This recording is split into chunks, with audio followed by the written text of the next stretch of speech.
I walked Black Lives Matter Plaza yesterday with a Chinese American. Yeah, I didn't ask you about that. No, I'm answering your question. Excuse me. Yeah. And she advocated. Is it okay, Mr. Chairman, if we go over here? Because for leaving those the witness signs wants up. to No, I'd like to answer more than yes or no we questions. can let him answer the question. Yeah, I can let him answer, because I wasn't quite done yet, but now he's occupying my time. If you want him to answer, that's fine. So yes, about the renaming of the bases after pro-union, pro-American generals. Thank you, Mr. Raskin. I'd like to answer that question in more than just a yes or no format. Okay.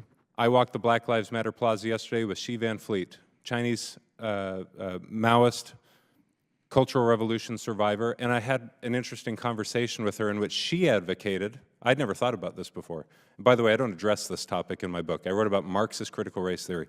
She said, I'd recommend that once we defeat wokeism, we leave all of the Black Lives Matter paint on the ground and the signs naming the streets. I asked her why. She says, because it's a reminder that once here on the north side of the White House, we had a woke revolution, a Marxist revolution take place, and I agree with that.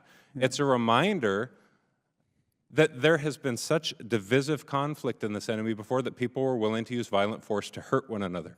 I have no problem with the general's efforts. If I understand you correctly, I'm trying to torture out an answer, but what you're saying is that we should have army bases named after Confederate generals or Nazi generals, people we've defeated in war. Is that right? I'm not willing to let you put words in my mouth. We're about 2 minutes over here, so we're just going to let Mr. Lohmeier finish, and that's it. So my point is, this is not an issue in which I've actively been involved.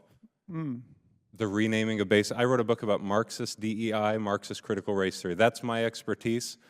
I have no personal issue with the fact that this gentleman to my left, who honorably served his country, has been a part of a commission to do that. I have personal opinions about why it's wrong-headed and a part of an ideological push, but this is not my issue. You would not have renamed them, in other words? Well, we're point of order. That's not something I ever focused on. All right, I think I got my answer, Mr. Chairman. I'll yield back to you. Go for Mr. Biggs.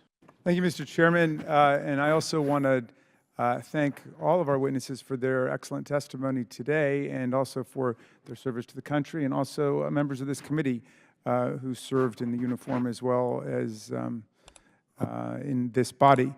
Mr.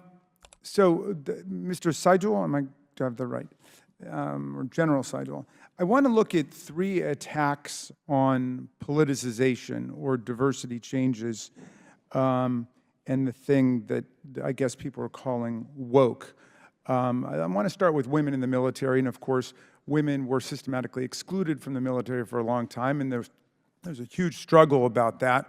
And finally, women were able to enter the armed forces on relatively equal status. I don't know if my friend Mr. Higgins would consider these part of the traditional American soldiers or not, but women have served for a long time in different capacities and now have equality. But if I'm assuming that women in the military want the same rights that women across the country do, and after Donald Trump's gerrymandered Supreme Court overturned Roe versus Wade and women's right to choose, which was in the law for more than a half century, women across the country have rejected that and have stood up for their full reproductive freedom, including in Kansas, Wisconsin, Michigan, California, Vermont, you name it. Everywhere it's been on the ballot, vast majorities of women and men have supported women's right to choose. So I assume, now I don't have a study on it, but I assume women in the military feel the same way,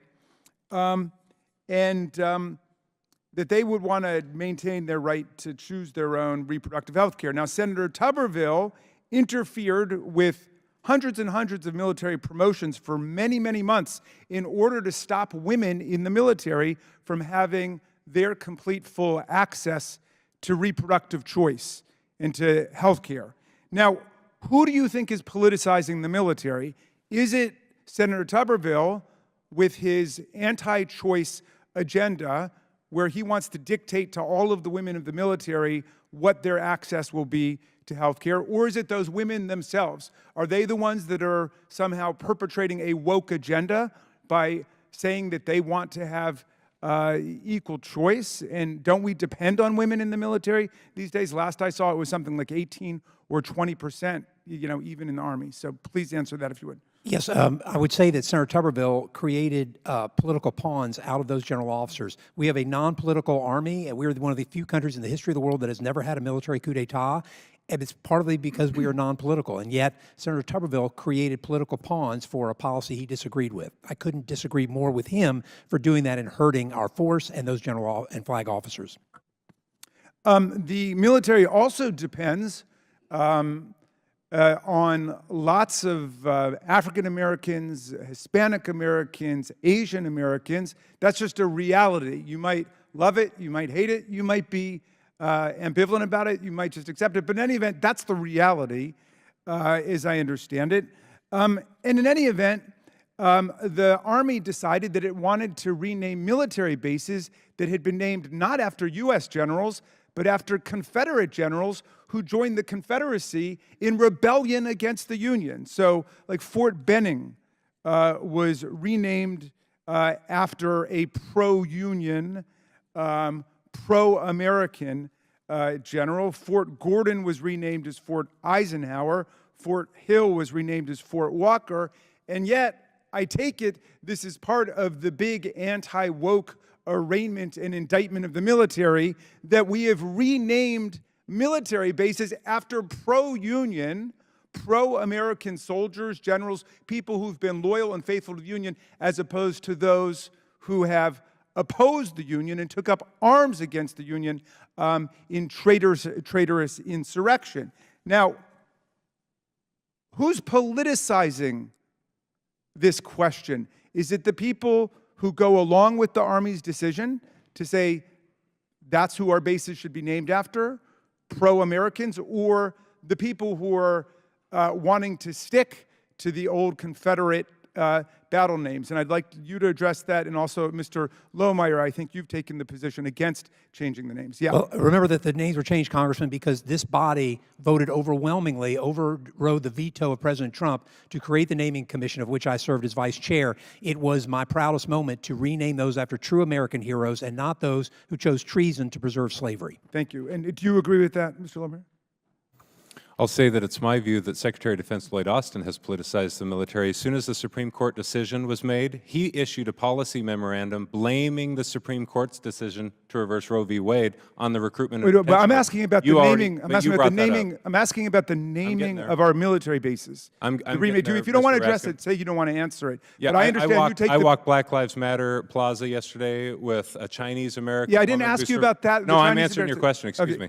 Yeah. And she advocated. She Is it survived- okay, Mr. Chairman, if we she go over here? advocated Because for leaving those the witness signs wants up. to No, I'd like filibuster to a little answer bit. more than yes or no We can let questions. him answer the question. My So issue- you would not have renamed them, in other words. Well, we're Point of order. 2.5 That's minutes not over. something I ever focused All right, I think on. I got my answer, not Mr. something I've Chairman. ever I'll yield focused back to Go you. for Mr. Biggs.